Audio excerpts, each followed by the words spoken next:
What I want to talk with you about today is doing hard things that are important to you in your life. The biggest rewards in life always come from doing things that we find challenging. It comes from finding a way to push through something that we think is really difficult and coming out on the other side knowing that we've done it.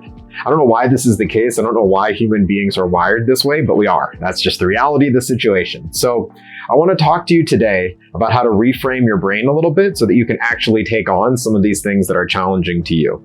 Now, all of us have things that come easily and all of us have things that are more difficult. Weightlifting exercise is a perfect example of this. There's some people that just naturally have an easy time doing this. I don't know how they were put on this earth or why, but God bless them because they're amazing. They're an inspiration for people. We look at people and we're like, wow, how do you have that body? How do you have the time to do that? And for them, it's not about having the time. They make it because it's easy. It might not be easy every day, but it's easy in terms of their overall internal drive to do the thing is just so much greater than the resistance they have to doing it. Now, the flip side is often true for us on things that are more challenging. Like let's say you have a work or a school project that's really important, or you've always wanted to be a musician or a writer and you can't find the time, you can't seem to make the hours in your week available to do this tough task. Why and how can you overcome that? Why is it so challenging? That's what I want to really dig into for a minute, and then we'll solve, in my opinion, the easiest way to kind of come up with a solution that works consistently over time. Let's pause for a sec. So why is it so challenging to do difficult things? What makes them actually difficult? There's two different types of difficulty. There's things that are difficult by nature, running a marathon or working for 40 hours straight without sleep. Certain things that are physically difficult for our body or our brains to do, those can be challenging. If there's one slot for the gold medal at the Olympics, it's going to be very difficult to win a gold medal because you're competing against so many other people. But for most things that are important to us in life, they're not actually this type of hard or difficult. They're hard for us to do because of the life decisions we've made and the choices and the value we've given to these things in our lives. So a perfect example of that is, let's say you want to become really good at chess. The act of doing that is not difficult in and of itself. We understand that you would need to study a lot of games, you'd probably need to hire a coach and practice, you need to do drills, you need to play against players better than yourself, reflect on your games, etc., right? There's kind of a proven process to doing it. But the actual act of taking these steps, even if we know them, can be really challenging.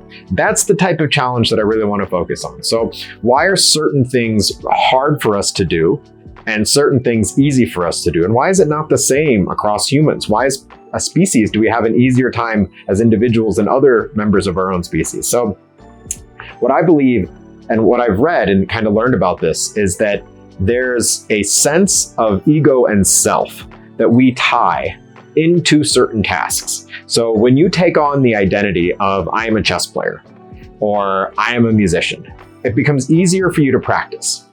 And while the act of actually failing, of not doing a good job, can still be very challenging, can create internal resistance, the identity of a person that does a thing makes it easier to actually do the thing. If you talk to people that are very physically fit, they often talk about their fitness as a core piece of their identity and who they are.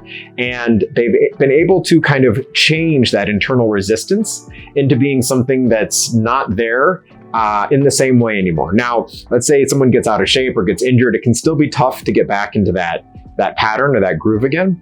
But for whatever reason, we as humans struggle with things that are new that we don't have our identity around. So you have to solve those two pieces as quickly as you possibly can in order to get past that hurdle and to start taking action on these things that we believe are difficult. What does that look like? I'll give you a practical example. Let's say that my goal is to become a novelist, and I've never written a word, but that's what my goal is. I now, knowing what I know and kind of discussing this with you guys, the trick, the habit is to get through those two pieces as quickly as possible. So step one is I would sit down as soon as I'm done recording this video and I would start to write. I would take immediate action.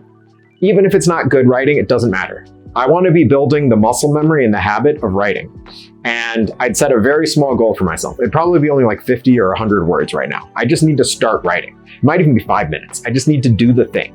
And tomorrow, I need to do the thing. And the next day, I need to do the thing. So I'm building the habit of being a writer. The next thing is, in conversation with a couple of people, the next few conversations in which we're talking about myself, I will tell someone, I'm a writer now. And they'll say, cool. What are you writing? And I'd say, I don't know, some fiction. And they'd say, that's great. Let me read it when you're done. And I would say, cool. So that's step 2. I've now started to claim the identity of being a writer, okay?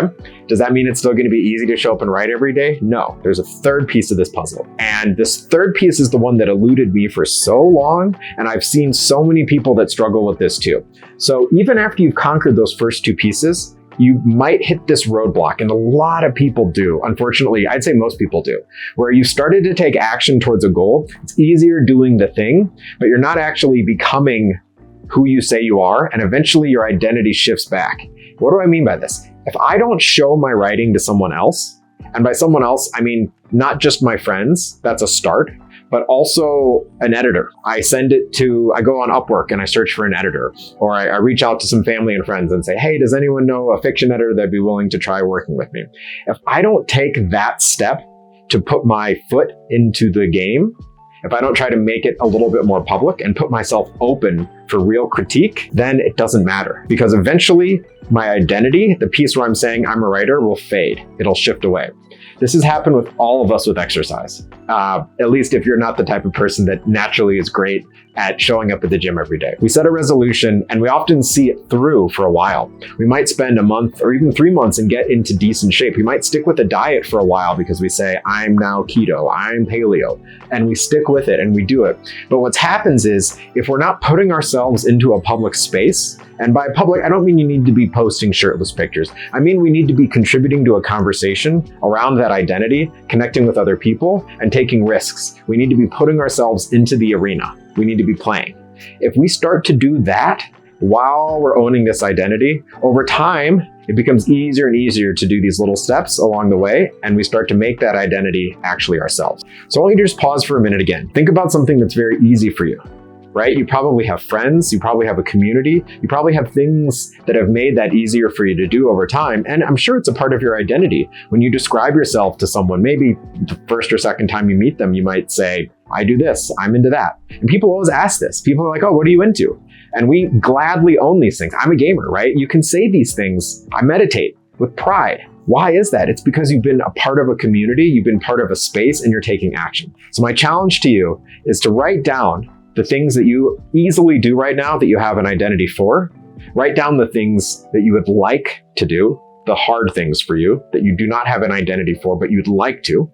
And then write down the steps for those 3 things, right? With the first one being, what is a small incremental step you can take today and over the next several days? What is an identity? What can you call yourself? I'm a runner now. I'm a climber. I'm a coder. Whatever it is. And the third is, how can you find a community where you can have your work be out there? How can you put yourself out, whether it's on Reddit, whether it's on forums, whether it's sharing it on Instagram or on TikTok? Start taking those steps and report back. Let me know how this works for you. Please reply in the comments. Let me know if there's other things you're struggling with. I love to hear from you. Have a wonderful day. Bye.